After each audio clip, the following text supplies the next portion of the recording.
¿Qué tal, amigos de Salud TV? Muy buenas tardes y bienvenidos a la cinturita de la semana. Estamos en el miércoles 16 de octubre. Este día estaremos hablando sobre un tema muy importante, pilar fundamental para curar todas las enfermedades o para darles un buen sostén a aquellos pacientes con enfermedades crónicas como el cáncer. Pues ese es el tema que vamos a tener ahora, la alimentación en los pacientes con cáncer. Veamos la cápsula y luego les cuento quiénes me acompañan el día de hoy.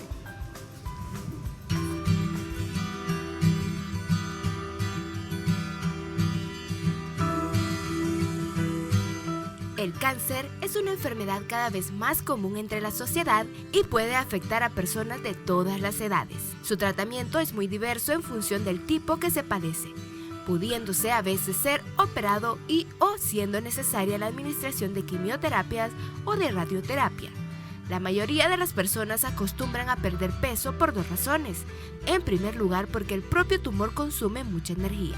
Y en segundo lugar, secundariamente a los tratamientos que suelen producir falta de apetito, náuseas e incluso vómito.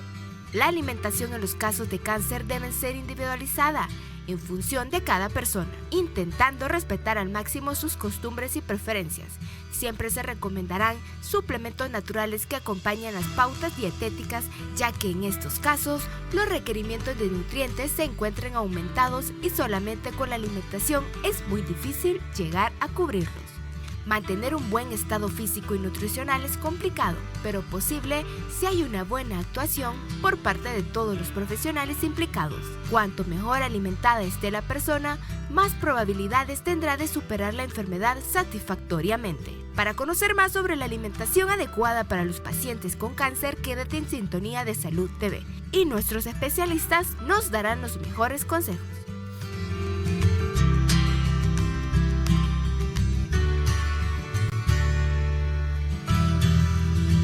Muy bien, bueno, tengo el placer de contar con la presencia de la doctora Kaori Barahona. Ella es oncólogo radioterapeuta, quien nos visita por primera vez. ¿Qué tal, doctora? ¿Cómo está?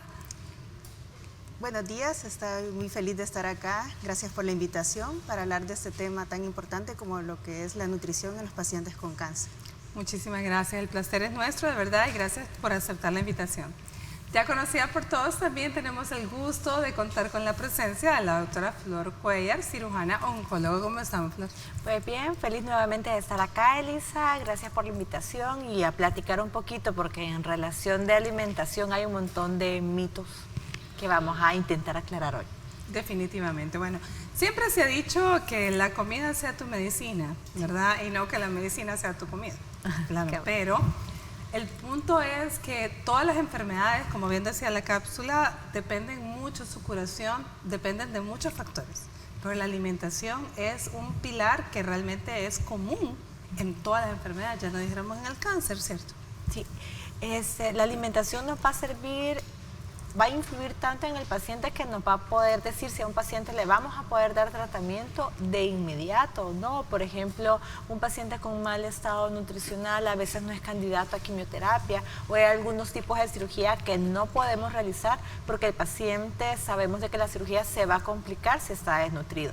Entonces, en esos pacientes, antes de tratar el cáncer, nos toca nutrirlo. Así de importante son los alimentos que ingerimos. Bueno, entonces estamos hablando que la alimentación siempre va a ser un pilar fundamental tanto para que una persona se enferme, ¿verdad? Que se cure. Como para que también se cure y se le pueda dar el tratamiento. En el caso de la radioterapia, doctora, de todos los tratamientos que ustedes dan, definitivamente también el factor nutricional es importante. Sí, en cuanto a la radioterapia, tenemos varios cánceres que ya está relacionado científicamente que tienen una mayor incidencia en ciertos tipos de pacientes, por ejemplo, los pacientes a veces con obesidad central, más que todo sobre el cáncer de mama, que la producción de estrógenos puede, en algunos casos, aumentar la frecuencia del cáncer de mama en algunas mujeres, y ya para la parte del tratamiento, cuando ya están en radioterapia, nosotros, por ejemplo, tenemos mucho problema a veces con los pacientes de cáncer de cabeza y cuello, que esos pacientes, como las lesiones son a nivel del tracto alimenticio superior, tenemos que nosotros hacerles una evaluación, desde una evaluación odontológica, hacer una evaluación para ver cómo está la mucosa, porque durante los tratamientos, ya sea de quimioterapia o con radioterapia, puede producirse la mucositis y esos pacientes no se van a alimentar bien durante su tratamiento y nosotros tenemos que tener un plan de contingencia nutricional y de apoyo para ese paciente.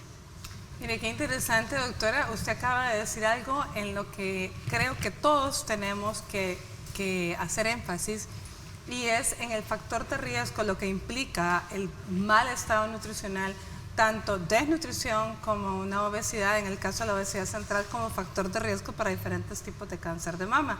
En el mes de octubre, que estamos en el mes de la lucha contra el cáncer de mama, yo quisiera que repitiéramos esto que usted acaba de mencionar, cómo la obesidad nos afecta y nos vuelve un factor de riesgo, especialmente en las mujeres con obesidad a nivel central.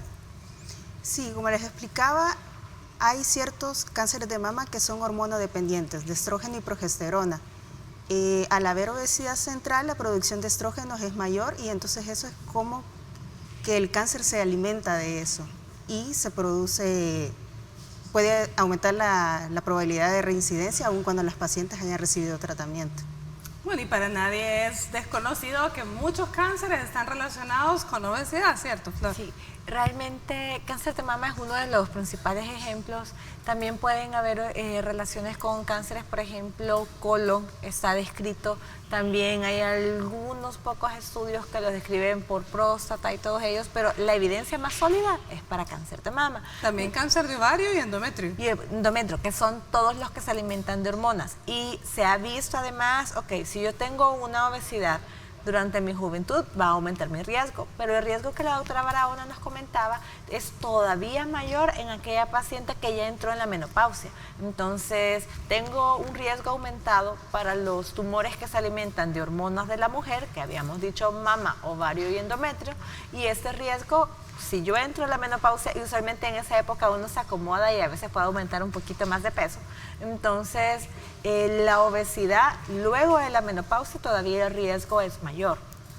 Definitivamente, eso que usted acaba de decir es importantísimo, que usted que esté en casa le quede claro. Definitivamente la obesidad es un factor de riesgo para muchas enfermedades y para varios tipos de cáncer ginecológico, pero si esa obesidad llega a su vida o empeora en la etapa de perimenopausia o posmenopausia, ya sea porque incrementa la ingesta o disminuye la actividad física, por lo que sea, usted está aumentando todavía en más riesgo de un cáncer de mama, porque ahora va a tener estrógenos que están produciéndose no solo a nivel de sus ovarios, porque ya los ovarios ya no van a funcionar, sino a partir de la grasa. Entonces eso es bien importante. Bueno, quiero dar la bienvenida, se incorpora al staff de Salud TV de esta mediodía, el licenciado Gino García, nutricionista. ¿Cómo está, licenciado?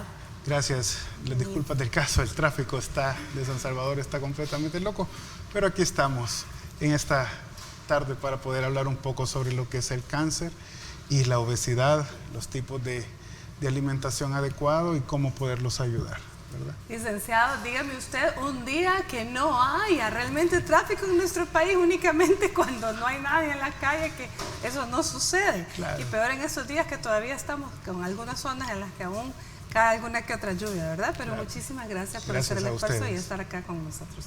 Bueno, definitivamente siempre se ha dicho, les mencionaba yo aquel adagio de que dice que la comida sea tu medicina, ¿verdad?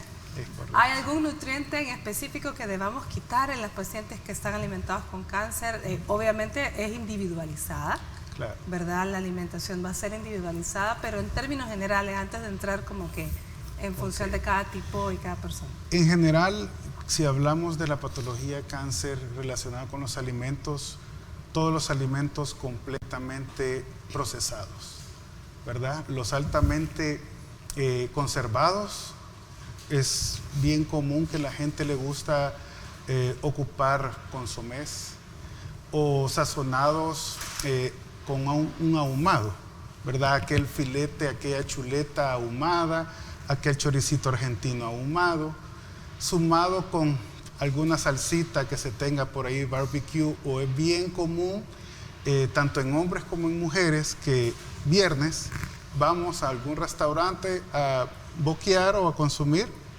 alguna de estas cosas.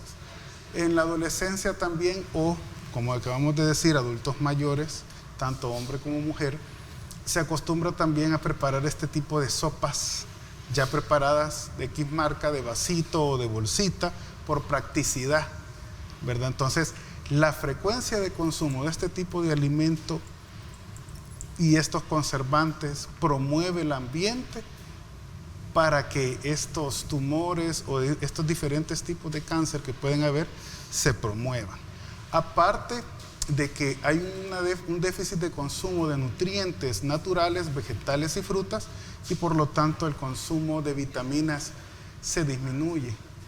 Generalmente es raro en la actualidad que una persona esté consumiendo sus micronutrientes, un multivitamínico de calidad, porque hay muchos multivitamínicos que son de dudosa procedencia, y en este caso sería un multivitamínico comprobado, ¿verdad?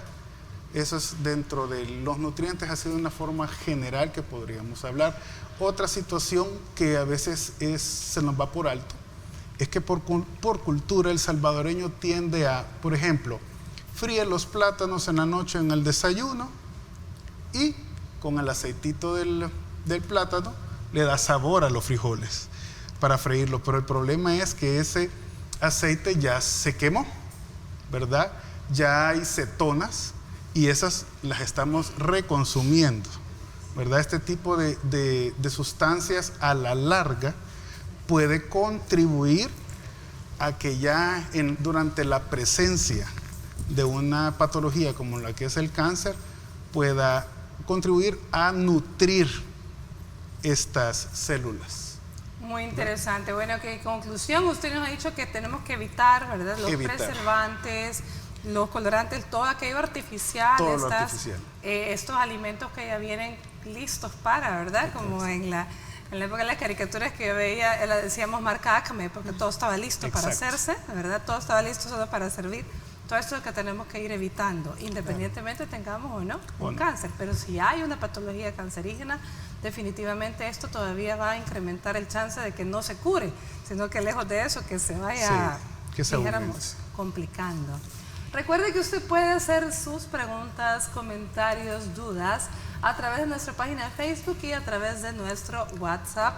Así que ahí tiene ya los datos para que pueda usted interactuar con nuestros invitados. Ahí tiene nuestro Facebook, Salud TV, y nuestro número de WhatsApp, pues que ya usted lo conoce, pero está en pantalla, 6007-0715. Bueno, vamos a escuchar el avance de TN21. ¿Qué noticias nos trae William Aguilar? Ya volvemos.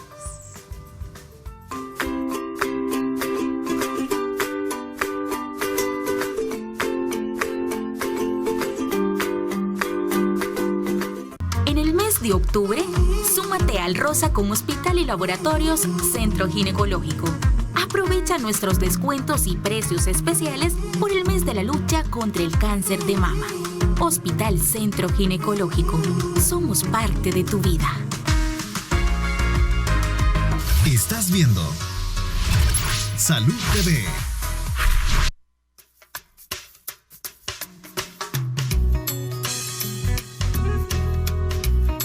Me imagino que frutas, vegetales, o sea, algo que no le haga daño, me imagino.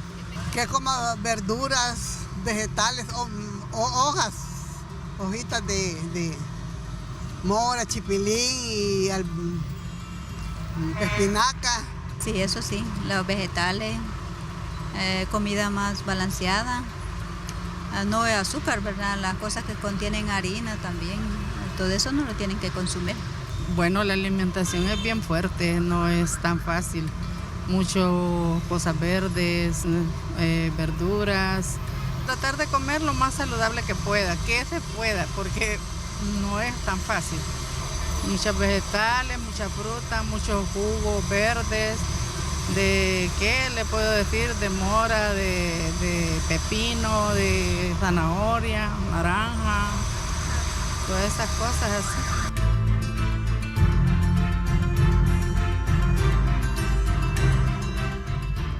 Muchísimas gracias por responder a nuestro sondeo. De verdad que nos gusta escucharlos, escuchar a la población y ver cómo cada día se está informando más, está conocedora y sabedora de lo que se tiene que hacer. De verdad, de corazón, deseamos que lo estén haciendo, ese es el punto.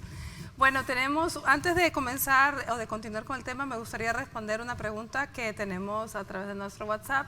Nos escribe nuestra amiga Marta, nos dice: hola, buenas tardes, tengo 53 años y 5 años de operada de la mama. Pregunta, ¿es cierto que no puedo tomar leche de vaca? Y pregunta, ¿qué puedo tomar para los huesos y qué vitaminas puedo tomar? Muchísimas gracias, Marta, por escribirnos. De verdad que qué bendición, ya varios años pues de operada de cáncer de mama, supongo, según entiendo. ¿Qué le podemos recomendar, chicos? Bueno, leche de vaca tal cual sí puede tomar. Ahí habría que ver si ya tiene alguna intolerancia, ¿verdad? En este caso, pero leche de vaca puede tomar. Ahora me llama la atención, ¿será que se refiere también a la leche de vaca tal cual como de la ubre de la vaca? O la leche de vaca bueno, pasteurizada? Sí, en ese caso sí hay que tener en cuenta que tiene que ser leche de vaca pasteurizada, ¿verdad? Sí, porque si también nos ven en el campo, también puede ser eso. Con respecto a las vitaminas, el calcio, recordar que no solo es de comprar un suplemento, en este caso de calcio, sino que también hay complemento, ¿verdad? Si usted está consumiendo calcio, la ingesta de líquidos tiene que ir a la par, 1 y 2. Usted tiene que exponerse al sol. La vitamina D es primordial para que usted pueda captar el calcio. Lo segundo, que sí sería primordial, algo que habría que suprimir es la cafeína, porque si usted me está tomando café con leche, el calcio de la leche no lo va a poder absorber, igual si usted está suplementándose. ¿Cuánto puede usted tomar de diferencia entre la leche y su suplemento con su café? 1 hora y media hora después, ¿verdad? Para que no pueda interferir con esa suplementación. Muy bien, entonces, bueno, Marta, sí puede consumir leche de vaca siempre y cuando sea esta pasteurizada, tomando en cuenta si usted tiene alguna intolerancia a lactosa o si tiene sobrepeso, pues habrá que ver qué le recomienda también su médico. Y los suplementos, pues quien mejor los puede recomendar ahí también es su médico. Pero gracias por escribirnos. Bueno, a ver, Flor, yo creo que podríamos dividir, para ir hablando del manejo nutricional del paciente con cáncer, partamos del momento del diagnóstico y de que ya escogimos cuál es el tratamiento, para hablar que Gina nos hable un poco de la nutrición previa y posterior a los diferentes tipos de tratamientos, ¿sí? Ok, es tan importante la alimentación que estuvimos discutiendo en pues cómo intentar hablarles de todo. Entonces vamos a asumir que nos ha llegado un paciente en buenas condiciones, un paciente que tiene una nutrición que se le va a permitir que en ese momento pueda recibir su tratamiento de inmediato. Entonces, para cualquier tipo de cirugía, independientemente del órgano, nosotros tenemos que una buena nutrición, necesitamos algo que se llama albúmina, que es un tipo de proteínas en el cuerpo, que deben de estar dentro de unos límites, porque si no, uno no cicatriza bien y las heridas se pueden abrir. Entonces, si tenemos que nuestro paciente está bien nutrido, los órganos que vamos a ver que afectan más, no vamos a hablar de que yo me como para alimentarme bien, para curarme, sino que vamos a ver cuándo los tratamientos van a afectar la manera en que yo como. Entonces vamos a ver primero los tumores que están en la parte superior, cabeza y cuello, porque hay tumores de lengua, tumores de encía, tumores de esófago, tumores de estómago, y después quizás platicaríamos de lo que sería colon, recto y ano. Entonces, en cavidad oral vamos a tener que hay cirugías en las que nosotros vamos a tener que quitar la mitad de la lengua en algunos casos, porque los tumores de cavidad oral son muy agresivos, y se hace una limpieza del cuello en algunos casos. Este paciente vamos a agregar que a veces les dan radioterapia. De ahí, si salimos también en esta área pueden haber pacientes de que presentan lesiones en las encías o que se originaron en las bases de las muelas, y ahí no solo quitamos el dientecito, sino que parte del hueso trabajamos con un maxilofacial y nos va a afectar la manera en cómo se muerde. Ya nos va a ir diciendo el licenciado cómo vamos a ir suplementando en esos problemas que estamos ocasionando para curar. De ahí, en cuanto a esófago, casi siempre en el país lo manejamos con radiación. Lamentablemente no nos llega el paciente súper temprano como para poder operar. Entonces eso nos va a afectar un poco más y de ahí nos vamos a quedar en estómago, que dependiendo de la ubicación de la lesión, qué tan grande es el tumor, así va a ser si vamos a quitar un 70% aproximadamente del estómago o si es necesario quitar todo el estómago y subir un pedacito de intestino para que siempre quede comunicado y uno se pueda alimentar por la boca. Se dice que nuestro estómago es como una licuadora y es la que va a permitir que se termine de procesar los alimentos para que se puedan absorber sus nutrientes. Si este va a ser más pequeño o no lo vamos a tener, debe de influir en las características de lo que comemos y debemos de comer más seguido, como que si fuéramos pollitos o pajaritos, unas 5 o 6 veces al día. Y creo que Lic ya nos diría cómo nos ayudaría en los problemas que ocasionamos. A ver, hablemos un poco entonces de la nutrición en este paciente previo a esa cirugía. Si usted ya sabe que le van a hacer todo eso y luego pues que Kaori nos complemente en qué momento va la radiación y si va a cambiar en algo todo lo que vamos a hacer. Ok, básicamente es así. Se trata la manera dentro del tratamiento de que la vía oral, o sea, comer por nuestra boquita, sea lo primordial. Ya el médico que va a hacer la cirugía va a determinar, en este caso, si se puede, la vía oral está bien. ¿Qué vamos a hacer? Dietas blandas. ¿Por qué? Vamos a empezar por eso, porque quieras o no, el cuerpo está sometido a un estrés. El estrés de la enfermedad más el estrés de la cirugía. Dentro de eso, dentro de la vía oral, ¿qué es lo que se va a hacer? Concentración de calorías. Estamos hablando que aquella sopita de pollo la vamos a moler, pero siempre tiene que haber la cantidad de proteína dentro de esta papilla. Una pierna, un muslito. ¿Por qué? Porque hay una cantidad de energía que el cuerpo está demandando. 2. Uno viene de la enfermedad en sí y el otro proviene de la cirugía, de la recuperación. En este caso, si ya la cirugía es más complicada, como los ejemplos que ponía la doctora, donde hay remisión de parte de la lengua, ¿verdad? O parte del estómago, ya se tiene que tomar soporte nutricional, que es alimentación por sonda. En el caso de que todavía la parte del estómago se utiliza, pues es nasogástrica, ¿verdad? Donde se dan diferentes suplementos. O si no, nasoyeyunal. ¿Por qué al yeyuno? Porque ahí es la parte del intestino donde se absorben los nutrientes. Esto ya es con fórmulas, con medidas que nosotros como profesionales vamos capacitando al familiar o a la persona encargada para poderlo alimentar. Importante recalcar esta situación. Se busca que la persona o el paciente siempre se alimente. Como bien dijo la doctora y nos recordó, que los volúmenes de alimentación van a cambiar, pero para que esto se dé, usted tiene que hablar con el paciente. Cuando digo usted, me refiero a ese familiar, a esa persona, a ese cuidador, que de por sí debe de estar, en mi recomendación, desde el primer momento que va a tener la consulta con su profesional. El equipo multidisciplinario para ver la alimentación de un paciente con cáncer, independientemente de donde sea, es el médico, el cuidador, el paciente y, si es posible, un nutricionista o hasta un psicólogo.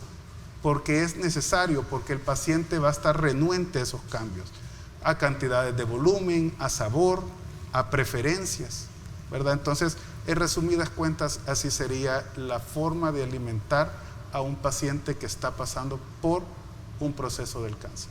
Este paciente se está preparando para lo que viene, una cirugía. Exacto. ¿Y qué pasaría con la radioterapia? En este grupo de pacientes que la doctora ha mencionado, o de todos los tratamientos que ustedes realizan aquí como cirugía radioterapeuta, ¿sí?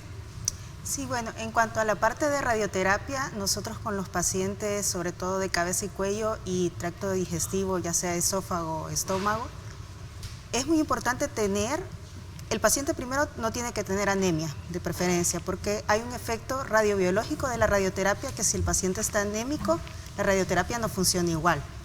Después, nosotros cuando hacemos los tratamientos de radioterapia, queremos que ese paciente durante todo su tratamiento, que a veces puede variar de 2 semanas de tratamiento hasta 6 semanas de tratamiento, que el paciente mantenga su peso. Eso es muy importante porque nosotros hacemos una simulación del paciente por tomografía en la cual se hace todo lo que es la parte de inmovilización y tratamiento para hacer la radioterapia diaria, y si el paciente pierde peso, esa inmovilización ya no nos queda igual. Entonces hay que volver a hacer toda la parte esa de planificación del tratamiento, y eso nos puede como demorar el tratamiento o que no estemos dando la radiación adecuada en la zona que tiene que ser porque el paciente perdió mucho peso. Por eso cada semana se tiene que ver al paciente para ver si no ha perdido peso o si no ha aumentado. Normalmente siempre nos pierden peso. Después, cuando nosotros vemos eso, si desde el principio el paciente viene que yo pienso que va a perder peso porque por el mismo tratamiento, ya sea de radioterapia, quimioterapia, y no lo va a lograr mantener porque estamos tratando ya sea orofaringe, como decía la doctora Flor, lengua, que esos pacientes, nosotros con la radioterapia les provocamos una mucositis que es parte del tratamiento. Se debe considerar a veces hacer, como mencionaba el licenciado, hacer ¿qué otra vía podemos ocupar para alimentar a ese paciente durante el tratamiento? Que ya puede ser una gastrostomía o otro método que sea por sonda. Bueno, si se dan cuenta, es tan importante tener este equipo multidisciplinario en el cual incluye especialistas diversos para poder decidir las mejores opciones para cada paciente individualizadamente. Vámonos a una pausa y volvemos con más de Salud TV.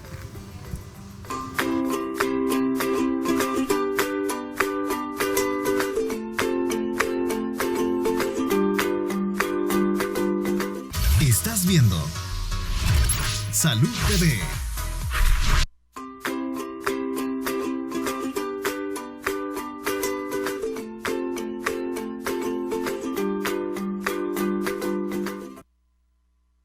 Aprovecha usted que almuerza, gracias por permitirnos acompañarle. Y yo estoy acá con 2 Paolas, nada más y nada menos. Una de ellas, estudiante de nutrición de la Universidad Evangélica. La segunda, Paola, pues licenciada en nutrición y dietas, que nos visita desde Guatemala. ¿Qué tal, Paola Marroquín? No, Paola Vilanova. Paola Vilanova. Sí. Bueno, ¿qué tal? ¿Cómo está, Paola? Muy bien, gracias por la invitación, por dejarnos estar aquí para poder hablar acerca de nuestro Congreso de Nutrición. Bueno, muchísimas gracias por estar ustedes acá. Y licenciada, gracias por visitarnos desde la hermana República de Guatemala. ¿Cómo está? Muy bien, gracias y un gusto estar acá en su país.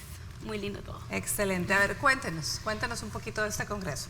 Bueno, nosotros somos estudiantes de la Universidad Evangélica de El Salvador y cada año tenemos que realizar un congreso de nutrición en el que se dan diferentes temas acerca de nutrición, donde se da también el abordaje, el plan terapéutico, para enriquecer a nuestro conocimiento, ¿verdad? Muy bien, entonces el congreso de este año es, mire que ahorita su camisa dice que Chivo Ser Nutri. Esa es la camisa de nuestro congreso oficial, dice que Chivo Ser Nutri, bastante como el lema. El lema oficial de este congreso. Oficial, sí. Muy bien, bueno, me encanta. Gracias. A ver, licenciada, ¿de qué nos va a hablar usted en este congreso? Qué bonito que nos haya acompañado. Pues voy a tener 2 exposiciones. La primera va a ser sobre la alimentación intuitiva en el tratamiento de trastornos de alimentación. Y luego la segunda sobre las dietas flexibles en atletas de alto rendimiento. Ah, mire qué bueno, qué interesante. ¿Y cuándo es este congreso, Paula? Es el día de mañana, va a ser el 17 y 18 de octubre en el Hotel Crown Plaza. Mañana empieza a las 8 de la mañana hasta las 5 de la tarde y luego el viernes 18 empieza a las 8 de la mañana hasta el mediodía.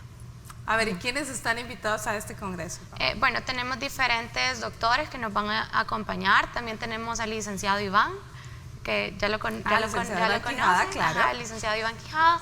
Él va a estar impartiendo lo que es el plan para dietas físico-culturistas y también para el ejercicio físico. También vamos a tener el abordaje nutricional para la enfermedad renal crónica.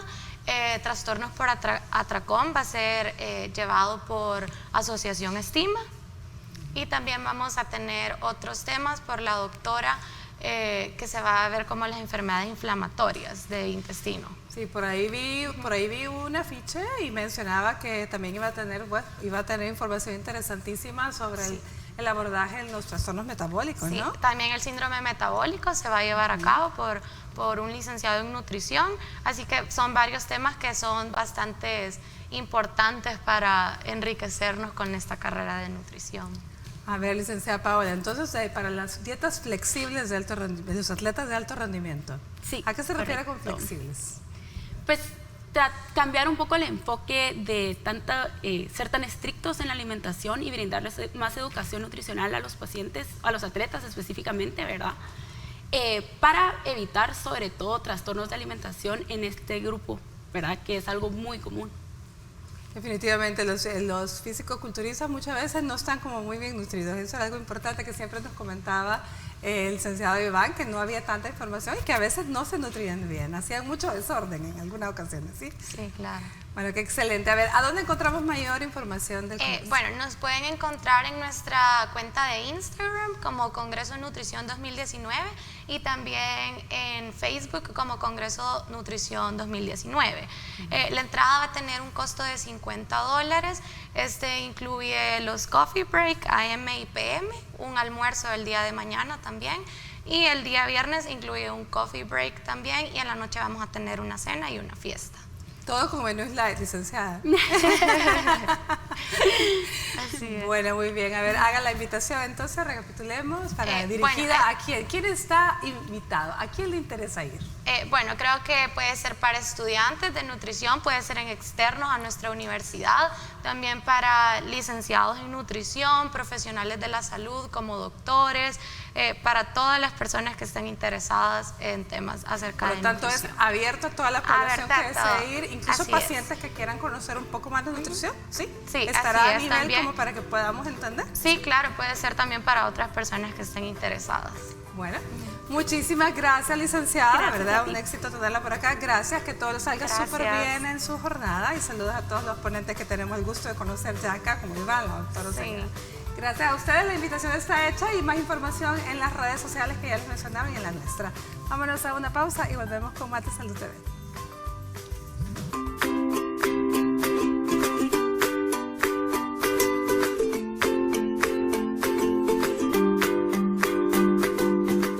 Estás viendo Salud TV.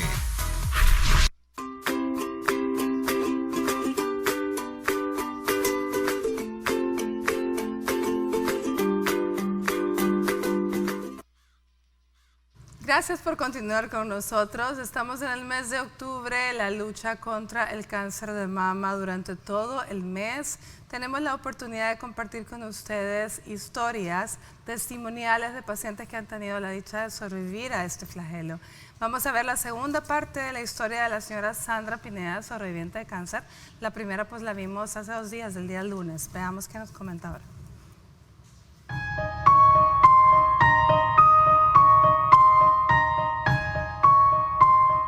Empecé yo mi proceso de quimioterapias. Fueron 6 sesiones de quimioterapia cada 28 días. Al terminar la quimioterapia tuve 3 semanas de descanso y luego fui a 35 sesiones de radioterapia, siempre enfocadas a la mama. Traté la manera de estar lo más activa estuve en todo el proceso, tanto de quimioterapia como de radioterapia. Quizás para mí lo más complicado y lo más difícil fue al mes de la cirugía, todos esos 30 días contados a partir del 3 de diciembre, porque dependía de mi mamá o de alguien más para que me ayudara a bañarme, a movilizarme, porque el brazo me había quedado como dormido. Pero después de eso he tratado de llevar una vida de lo más normal que se puede y, como le digo, seguí trabajando, no me detuve, me detenía solo los 5 días posteriores a mi quimioterapia. Realmente cuando me dijo, mira, me acaba de llamar el doctor y parece que tengo cáncer, o sea, fue devastador. El hecho de escucharla que decía incesantemente, me voy a morir, me voy a morir. Y uno no tiene las palabras adecuadas para poder consolar una noticia tan devastadora, es totalmente impactante y uno lo deja en shock. Obviamente todavía había algo por descubrir, me estaba diciendo que en la tarde tenía que ir donde el médico, entonces estar a la expectativa constantemente, saber qué es lo que le va a decir el doctor, es totalmente abrumador.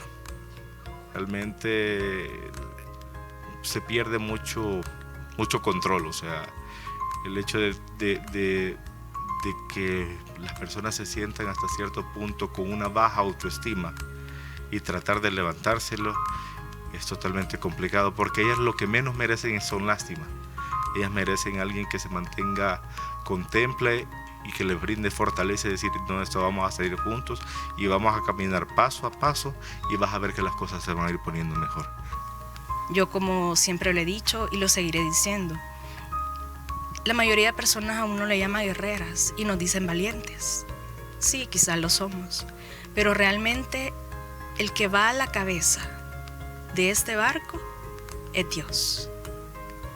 En segundo lugar, va el equipo médico que a uno lo acompaña durante todo este proceso, junto con la familia y amigos, que esas personas son parte fundamental para que uno salga adelante.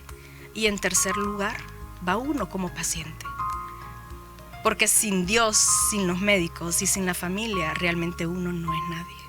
No se rindan, sigan adelante. Si estoy yo acá, que ya voy a cumplir 5 años del diagnóstico, ustedes pueden también. Sigan luchando.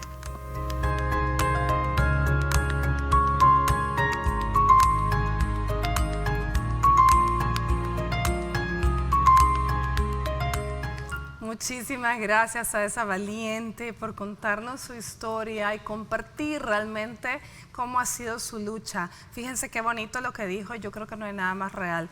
A la cabeza del barco siempre va Dios, la fe en Dios, pero la actitud, ella dijo que el tercer lugar iba la paciente, pero realmente la actitud y el apoyo de los médicos y la familia, pues definitivamente es muy importante. Bueno, vamos a ver qué nos cuenta la doctora Artiga en nuestra sección Mi Pediatra en Casa, como todos los días. Veamos.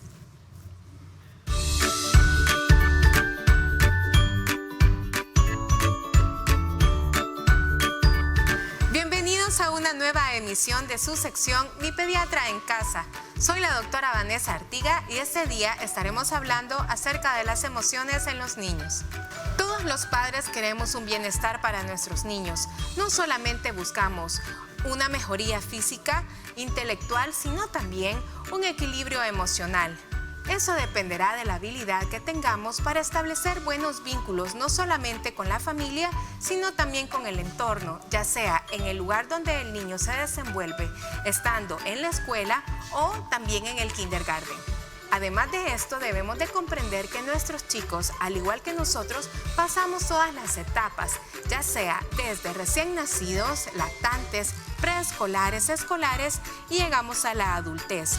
La habilidad con la que nosotros como padres podamos orientar a nuestros niños para solventar los problemas depende de la magnitud de cómo nosotros seamos asertivos con ellos. Nuestros niños crecerán con una adultez feliz. La ira, la alegría, la frustración también puede ser una mezcla de esto en el que el niño va a estar inmerso y dependerá de cómo nosotros también nos desenvolvamos para resolver los problemas de adulto que nuestro niño va a tomar muchísimas actitudes y comportamientos de sus padres. La tristeza y la frustración también son emociones que su niño debe de experimentar. El poder nosotros enseñar que el éxito se logra no solamente al no fracasar, sino también a asumir las responsabilidades a su corta edad. Esta fue su sección Mi Pediatra en Casa. Soy la doctora Vanessa Artiga. Hasta pronto.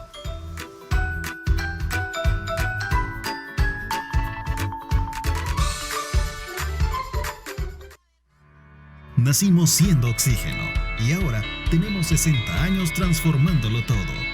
Grupo Infrasalox Gaza presenta. Somos bienestar al valorar lo más importante, la vida. Grupo Infrasalox Gaza, 60 años. Y gracias a ellos el consejo del día de hoy con el doctor Germán Majano, ginecólogo. Escuchemos. Prevenir el cáncer de mama está en tus manos y puedes hacerlo siguiendo este consejo. Quiero aconsejarte para disminuir los factores de cáncer de mama que tenemos que hacer ejercicio, disminuir el sedentarismo, disminuir la comida chatarra, disminuir el tabaquismo y también el uso de hormonas por más de 10 años. Prevenir el cáncer de mama está en tus manos. Este es un mensaje de Salud TV. Muchísimas gracias al doctor Majano. Fíjese bien, elimine el sedentarismo y disminuya, por supuesto, comida chatarra y todo eso que ya nos mencionamos aquí, que hace daño. Gracias al Grupo Infrasal Oxgasa. Vámonos a una pausa comercial y volvemos. Nacimos siendo oxígeno y ahora tenemos 60 años transformándolo todo. Grupo Infrasal Oxgasa presentó.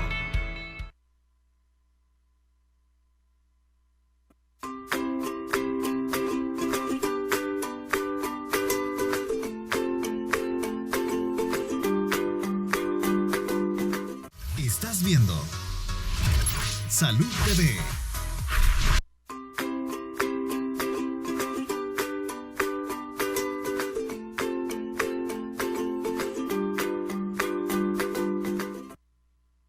Gracias por continuar con nosotros. El tema del día de hoy, interesantísimo, es la alimentación en el paciente con cáncer, definitivamente vital importancia.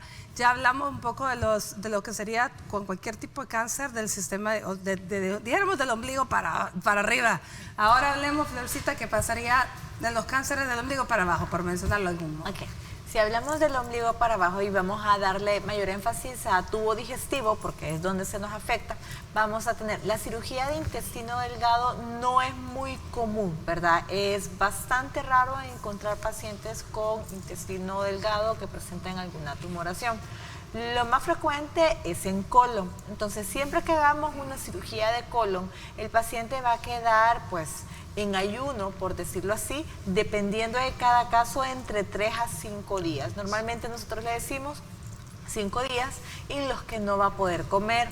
A diferencia de los pacientes del ombligo para arriba, nosotros podemos colocar una sonda. La sonda llega más lejos de donde hicimos la anastomosis, que es coser un intestino con otro o estómago con intestino, y entonces podemos alimentar sin arriesgar donde uno ha hecho la sutura. Pero en el caso de colon no podemos hacer eso, entonces el paciente pasa prácticamente sin comer durante ese periodo. Por eso es importante que los alimentemos antes. También ahí es donde nos apoyamos de un nutriólogo o un nutricionista para poder darle alimentación por otra vía que no sea a través de la boca. Y de ahí creo que pues ahí la experta es la doctora Barahona, pero sí pueden llegar a tener ciertos síntomas algunos pacientes que les dan radiación en esta área. Bueno, antes de que la doctora Barahona nos hable un poco de radioterapia y que Gino nos diga la alimentación en estos casos, por qué relevancia o qué cambios hay que hacer, me gustaría leer una pregunta que tenemos a través de nuestro Facebook. Nos escribe ahí nuestro amigo Anderson Dubón, que nos dice: ¿cuáles son los alimentos restringidos para un paciente con cáncer? Muchísimas gracias, Anderson. Interesante. Alimentos restringidos. No sé si... perdón, ¿usted quería decir algo? No, ok. Gino. Okay. Alimento restringido, ahí definitivamente habría que ver qué tipo de cáncer es. En este caso, como lo estamos utilizando la analogía, si es un cáncer del ombligo para arriba o un cáncer del ombligo para abajo. Al principio, cuando me incorporé al programa, hablé de algunas generalidades. Si ya hay un antecedente familiar de cáncer o ya se está durante el proceso de un diagnóstico de cáncer, lo primordial es todos los embutidos. Elimine los embutidos. Va a comer fuente de proteína, pero que sea directamente la carne, ya sea pollo o res, ¿verdad? Su huevo, requesón, queso fresco. Pero pescado también puede ser, pero aquí es lo primordial que usted quite los preservantes, el ahumado, el sazonador completo, aquellos sobrecitos, ¿verdad? Las preparaciones extremadamente fritas y lo primordial, la frecuencia, porque tenemos la costumbre de que carne al mediodía, los 5 días de la semana y no nos damos cuenta, ¿verdad? O todas las preparaciones son fritas. ¿Qué alimentos una persona con cáncer tiene que empezar a comer? Lo natural. Que truene, que hay ensalada, espinacas, lechugas, alimentos de color anaranjado, amarillo, verde, que le van a ayudar a aportar vitaminas y minerales, ¿verdad? Para preservar o para preparar el cuerpo para lo que se viene. Muy bien. Kaori, los efectos de la radioterapia, en el caso que estamos hablando, para nos queda como poco tiempo, pero podríamos hablar un poco si la radioterapia en sí va a tener efecto en el paciente que pierde peso, y por eso me imagino es que lo supernutren antes para prepararlo. ¿Estoy en lo correcto? Bueno, cuando hablamos de tracto digestivo inferior, el papel de la radioterapia está más indicado en lo que es recto, a veces en algunos casos de colon sigmoides y ano. En este caso, nosotros cuando hacemos el tratamiento de radioterapia se puede producir un fenómeno que es la enteritis por radiación. En ese momento el paciente como que presenta más evacuaciones fecales y por lo tanto tenemos que tener una dieta adecuada para que la frecuencia de esas evacuaciones no se intensifique y el paciente vaya a entrar en una deshidratación por una enteritis por radioterapia. Por lo tanto, en esos casos la hidratación es muy importante, el cuidar y el acelerar. No mencionó dentro de los cánceres que utilizaban radioterapia el cáncer de cuello uterino, del ombligo para abajo, que dijimos. Sí, eso ya tenemos lo que es el cáncer ginecológico, más que todo cuando el cáncer de cuello uterino está muy avanzado, nosotros tenemos que irradiar lo que son las zonas ganglionares que están cerca del intestino. Entonces también ahí podemos tener ese efecto de enteritis y por lo tanto la dieta es un poco similar a la que se le da a los pacientes que tienen cáncer de recto y de ano. Muy bien. Bueno, licenciado Gina, ¿me podría dar como que su mensaje final en términos generales para la población? Ok. La alimentación con los pacientes con CEA tiene que ser preventiva. Si usted sabe que algún familiar suyo ha padecido algún tipo de cáncer, elimine los alimentos preservantes, consuma más frutas y verduras y posteriormente ya dentro de un proceso de tratamiento del cáncer, pues trabajar de la mano con el cuidador, que no falte la proteína dentro de su dieta y mucho trabajo en familia y en grupo. Bueno, muchísimas gracias, licenciado. Gracias, doctora Kaori. Un placer, de verdad. Gracias, Flor, como siempre. Gracias a ustedes que nos acompañaron. Les pido, por favor, que sigan en sintonía con lo último del Quehacer Nacional en nuestra edición El Mediodía del Noticiero. Nosotros nos vemos mañana con el manejo del dolor. Que tengan una linda tarde y que Dios los bendiga.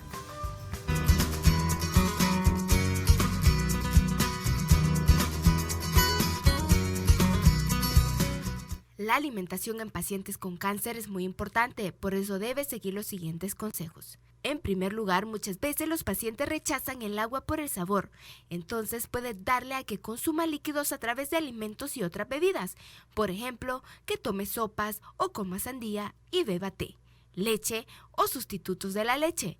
Las bebidas deportivas también son una gran alternativa. Considera saborizar el agua agregando frutas frescas para que no deje de consumir este líquido importante. Si los alimentos le resultan simples, intenta condimentarlos con especies sabrosas. Por ejemplo, prueba a usar limón, ajo, pimienta de cayena, eneldo y romero. Si tiene dolor en la boca, es posible que debas elegir alimentos que no sean ácidos ni picantes hasta que la boca se cure. Es importante que ingieran 6 comidas pequeñas durante el día en lugar de 3 comidas abundantes. Asegúrate de alcanzar su objetivo calórico con estas comidas pequeñas, ya que es esencial mantener un peso saludable. La pérdida de peso debe ser moderada, lo que significa aproximadamente 1 libra por semana.